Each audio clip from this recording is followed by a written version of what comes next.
What's up, Shred Sexies? Welcome back. Down to the fingers, getting into more of this pentatonic nonsense. In this case, we're now working on effectively the, integration with music. And of course, this is where you're starting to put everything together. There's learning the physical technique to be able to play like alternate picking or hammer-ons and pull-offs, or the pentatonic scale itself, the major scale, all of that on one string.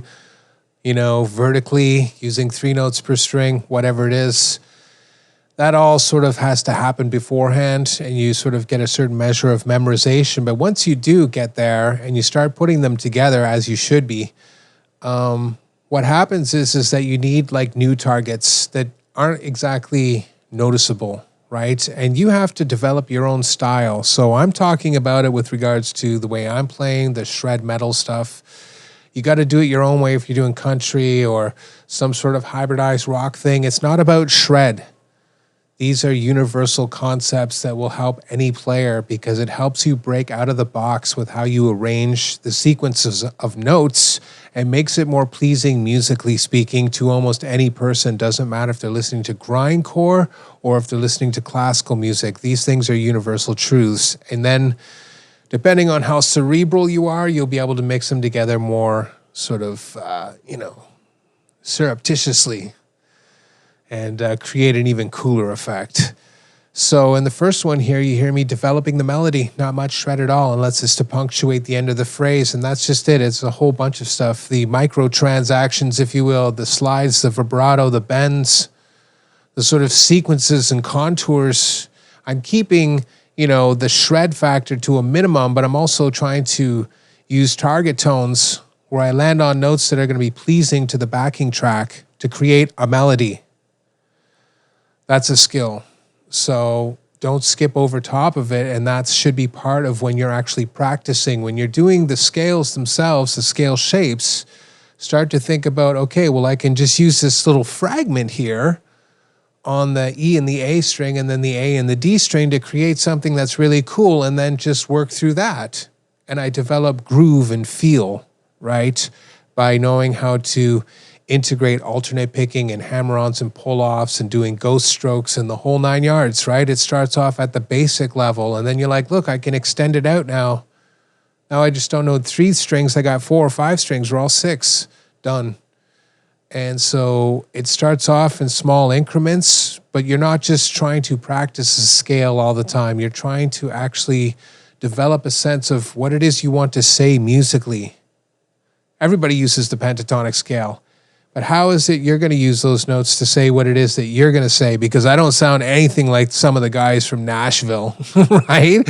Maybe Andy Wood or something like that, but the actual country guys, they're like on a whole nother level, right? So, just saying. Next.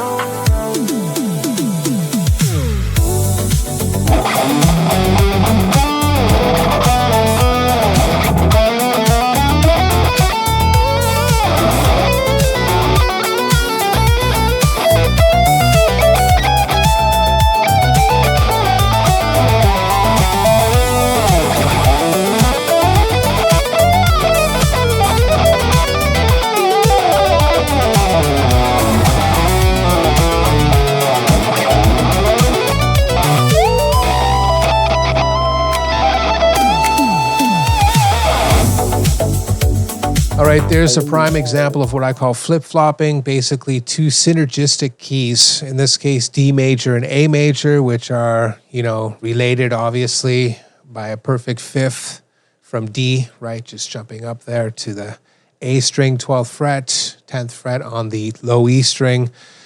You get the D5 power chord, nails it, but those 2 keys in the case in regards, I should say, to this backing track, they work really, really well together. So I can start flip-flopping between them. And they kind of fill in these sort of like two distinct spaces. And they create the tension and release that we talk about a lot on this channel. So that's a prime example using some scales there. Okay, there's not much for me to say. The thing is like, instead of thinking about just working in one key, now all of a sudden you're like, I'm going to start off with this one position, Ionian, in this parent key, and I'm going to look for the sympathetic key that goes up here that's closest to it, either at the Dorian position or half step down at Locrian. And then all of a sudden things start to change. I promise you. You'll be like, oh, Locrian and Phrygian go well together. Right? And so that opens a huge door.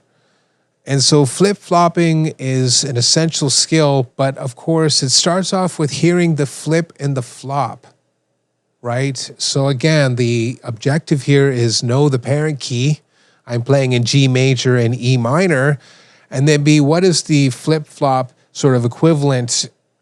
Now listen, it gets harder essentially if you're playing to music, because that can mean a lot of things. It's not just one or the other. There's about 6 or 7 or probably an infinite number of combinations, but the obvious one would be, yes, D major and B minor, right? So that key basically synergizes with G major and D major. Oh, that perfect fifth again. No way, right? So, and of course, Ionian and Mixolydian are both major keys. Again, you're starting to see this synergy start to happen where you have understanding, not just a couple scale shapes. You're like, I can play Mixolydian or Ionian? I don't know. Have you tried it out? And there it is. You'll get something like that. Get out of my face. Next.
All right, yeah, you knew the shreddage was coming. This is based on stamina, though. It's not just about playing fast. It's maintaining speed. It's maintaining articulation. It's maintaining clarity.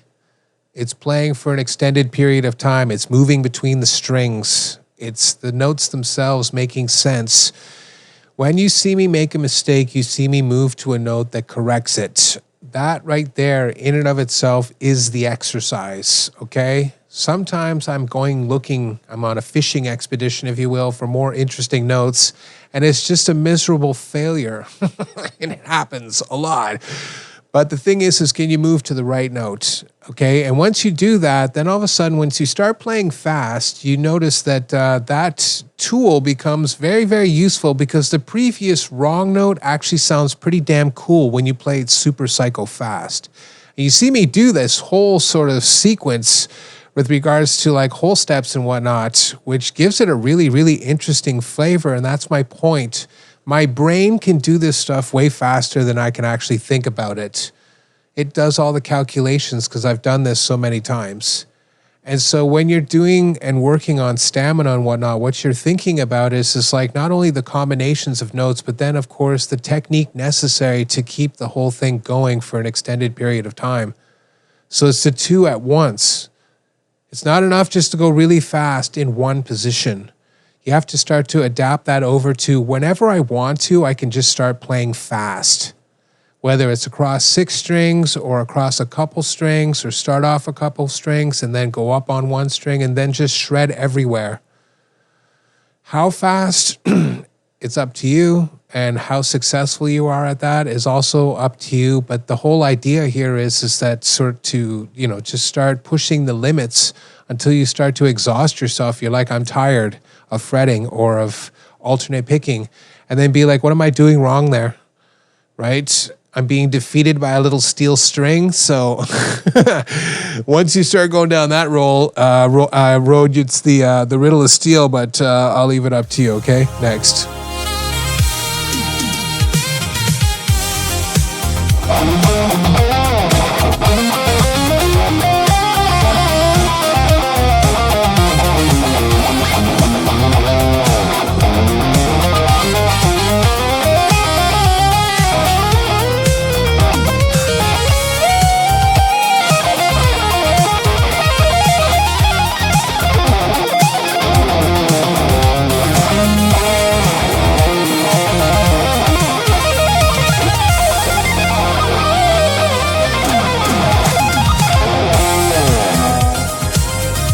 Okay, wow factor here. Obviously, you need this in the toolkit. In my case, it's this Greg Howe sort of pentatonic run. I love it.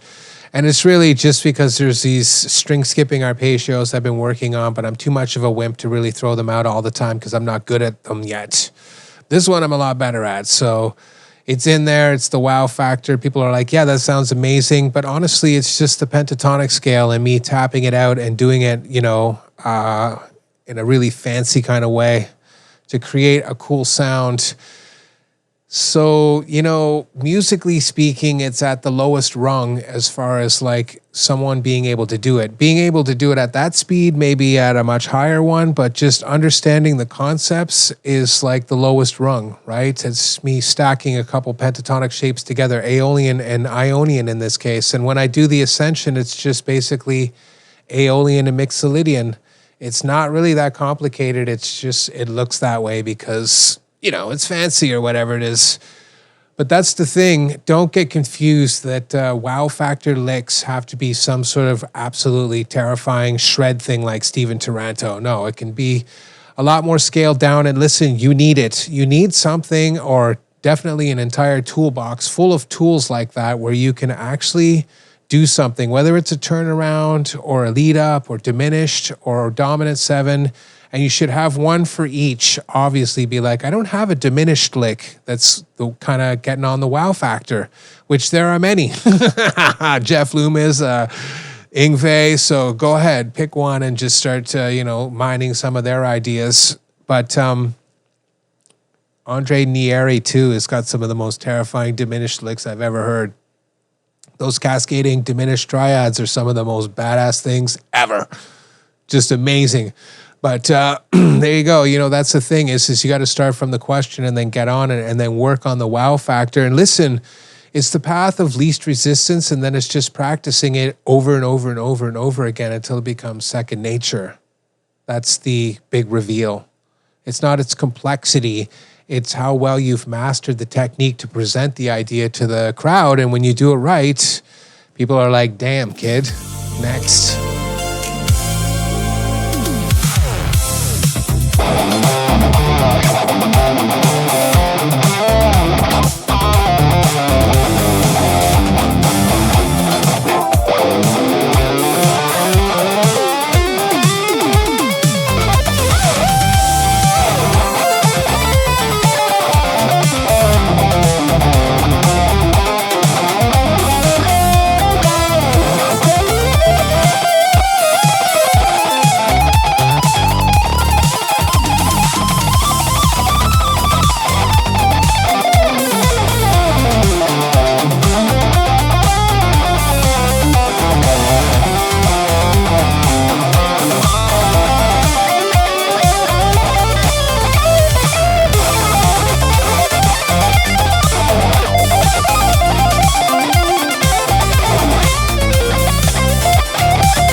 All right, last but not least here is just what I call just playing balls out. Now listen,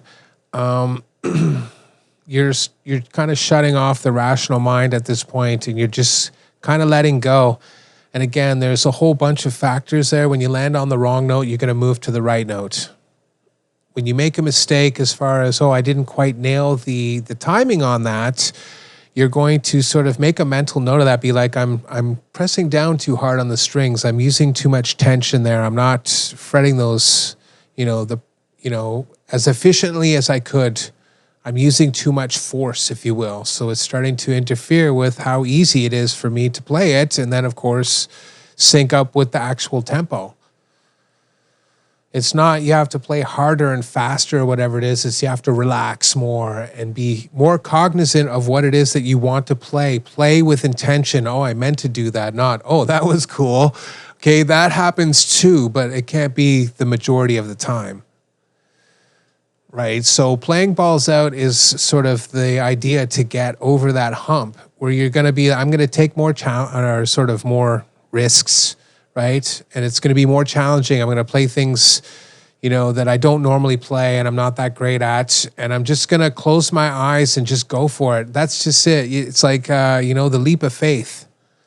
Or when Luke has the blast shield down and he's being shot by the little drone, he's like, reach out with your feelings.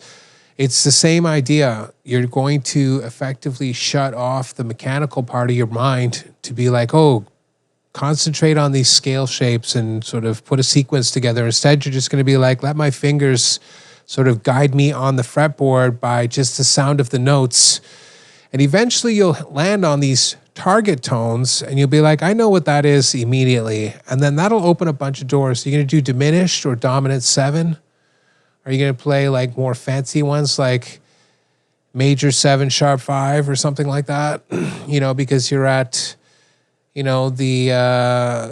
the harmonic minor position, the raised 5th of the diatonic scale. Who knows? You know what I mean? You start to focus in on these zones and you're like, I can do this here and I'm hearing this chord. So boom, you do this more exotic sound. The thing is that it works on a lot of different chords. You can start scaling it back. So just a minor chord, this also works, but you might have to move where it starts. So instead of it being at the sharp 5, now all of a sudden it's at the flat 2. But my point being is you'll never get there without kind of going balls out and just being like, I'm just going to let my fingers do that. And I was working on that earlier this week or this last month. And it sounds great when I'm doing it here, but when all of a sudden I'm dropped in the middle of a backing track, I don't really know how to use this sound. You know what I mean? I don't know how to use this scale sound. I don't know how to use this technique to really make it pop off. And that's what you have to start to concentrate on. Be like, well, what is missing from the formula there to really get me to the next level? So the balls out thing is really trying to just get you to overcome your own fears and, your whatever, being overly critical of your playing and whatnot, and just give you a moment to just breathe. And if you're making mistakes, well, so be it, man. I make lots of mistakes in this video. Tons. And that's the whole point. It's more about the playing of music than it is to be like some perfect machine. Don't be the machine. Instead, be a human being like all the other greats. Just make less mistakes. And eventually you'll make almost no mistakes or none at all. But even if you did, it's not the end of the world. And that's just it. In the kind of climate we're creating with the Instagram nonsense and these manufactured guitar crap, just be who you are. That's why I don't do a ton of mixing on the guitars either. That's as real as it gets. There is no overdubs or nothing else or pre-planning. Pick up the axe and play. And if you're working on things like these, I promise you, within a couple years, your playing will transform into something that's way more enjoyable, because you're no longer sort of bound by others' rules. You can incorporate their methodologies and their knowledge into the universal rule and then start exploiting it. You know what I mean? You can be like, oh, okay, I listen to these 3 guitar players. They have lessons on doing stuff musically. But once you understand the big master slide rule with the diatonic scale, you can just take either or and be like, these two things sync up, so I can basically do these two guys' licks at the same time. All of a sudden, boom, innovation. You have something new going on. Food for thought. Good luck on your practice sessions. Just put your head down, enjoy yourself, relax, and shred. See you in the next one.